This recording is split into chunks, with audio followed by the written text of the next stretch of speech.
I have a confession to make. I almost bankrupted my very first company. And in this video, I want to help you avoid the mistakes that I made by giving you a framework that has allowed me to launch 13 companies since, and finally allowed me to feel like I owned my business instead of my business owning me. I'll also break down a real mathematical formula that can predict the growth of any company. All right, let's get to it. In 2011, I was the CEO and founder of my very first company when my worst nightmare became a reality.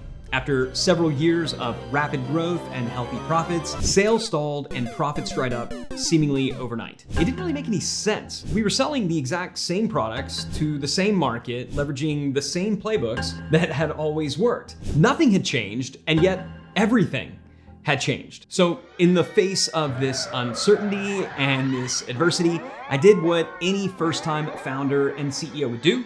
I panicked. I made what was probably the worst decision of my entrepreneurial career. I fired myself. I was scared, I was ashamed, I was embarrassed. Frankly, I figured I just didn't have the chops to be CEO anymore. So I stepped down from my post and hired a more experienced executive to run the company. By month 6, sales were in a free fall. Our best people were leaving, and the culture was a toxic sludge of awfulness that I can't even begin to describe. We were in a full-blown death spiral, with only 30 days of operating cash in the bank and most of my credit lines and personal savings already tapped. It was truly a do or die moment. So I did what I feared most. I asked for help.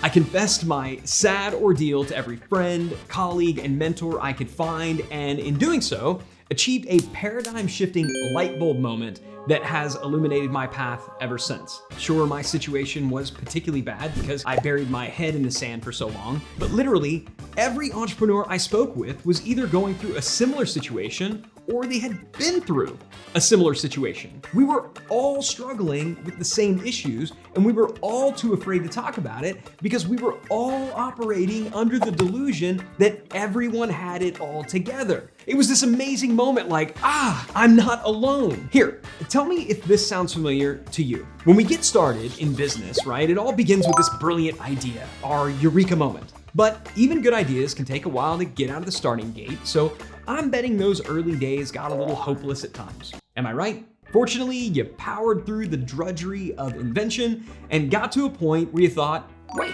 we might actually have something here. As traction turned into full-blown growth, things really started getting fun. It's working, you say to almost anyone who will listen, and you go to your team and you're thinking, time to scale, we're gonna be rich. Then something happens. That beautiful upward curve started to flatten out, didn't it? At first you thought, that's odd, where's all the growth? Then mild concern starts to shift into borderline panic, and you're thinking, seriously, why isn't this working anymore? And before too long, hopelessness sets in all over again, and if you're anything like me, you declare yourself a failure and pronounce doom on anyone and anything around you.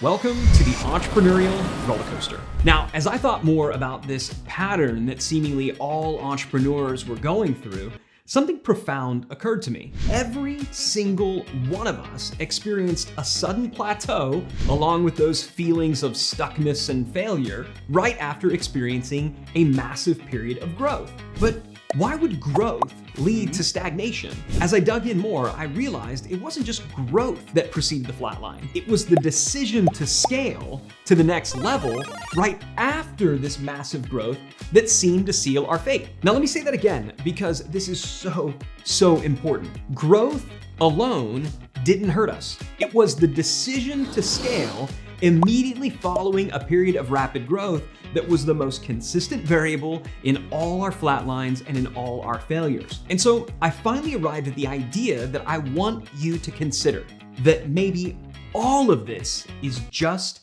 how business works. And that brings us to this guy. So who is this guy? Well, this is Leonardo of Pisa, but today he's better known as Fibonacci. So Fibonacci was an Italian nobleman considered to be among the most talented Western mathematicians of the Middle Ages. Fibonacci posed and solved a number of unique mathematical problems known as the Fibonacci sequence, which, when applied to geometry, revealed what we know today as the golden ratio, which is used to calculate a spiral pattern known as the golden spiral. Now, the cool thing about the golden spiral is that it's a fractal or self-similar shape, meaning it is infinitely repeatable when magnified. From leaves to seashells to hurricanes to entire freaking galaxies, it turns out that this golden spiral, discovered by some Italian guy in the Middle Ages, is an inevitable, naturally occurring part of our world. There is no stopping it. There is no fixing it. It's just a part of the ordered universe. So, what does this have to do with business? And specifically, what does it have to do with your entrepreneurial journey?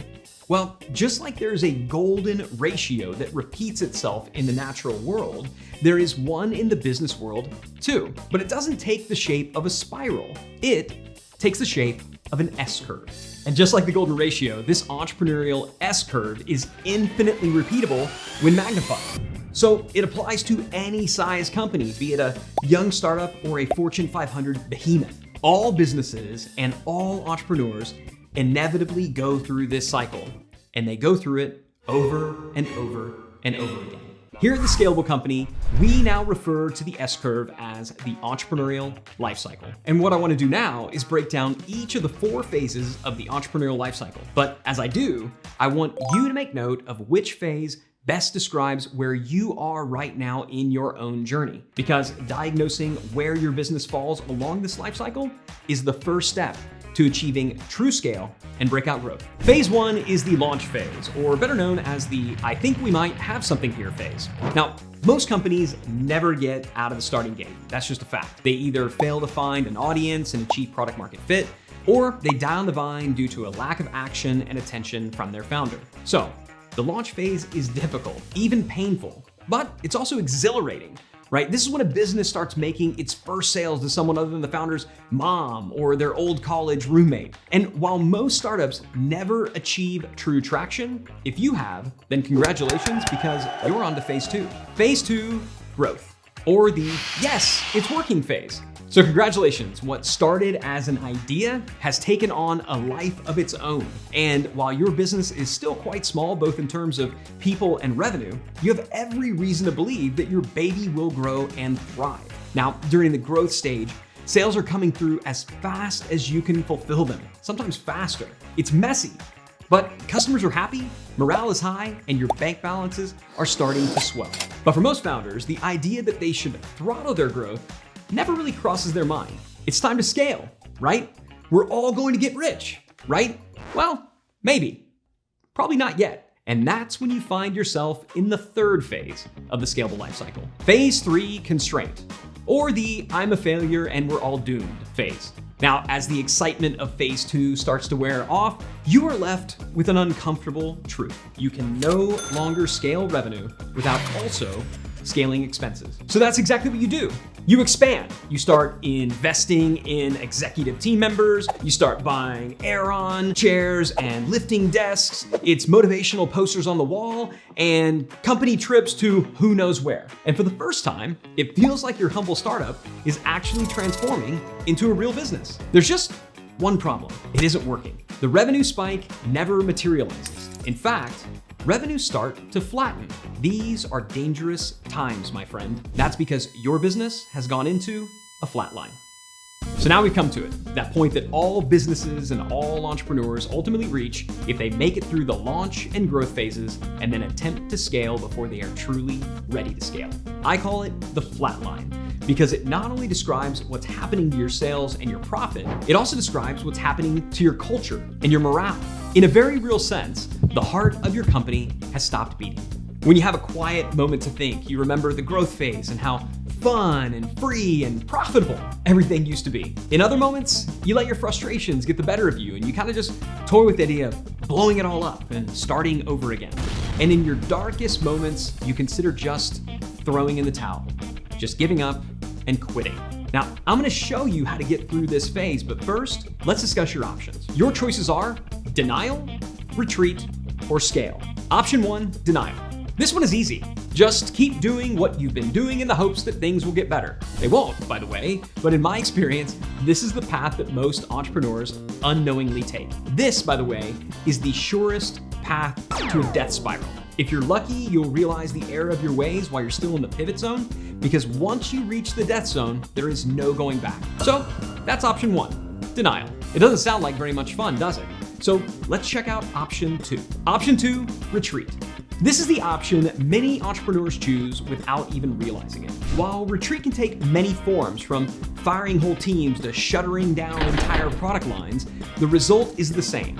The company shrinks back to the size it was during the growth phase, back when, well, things were simple and fun and profitable. But by choosing retreat, you are effectively sabotaging your own business. And even when it's the right call, retreat, however strategic, is still a form of destruction. And destruction is always painful. Your company may survive, but there will be collateral damage to both your culture and your brand.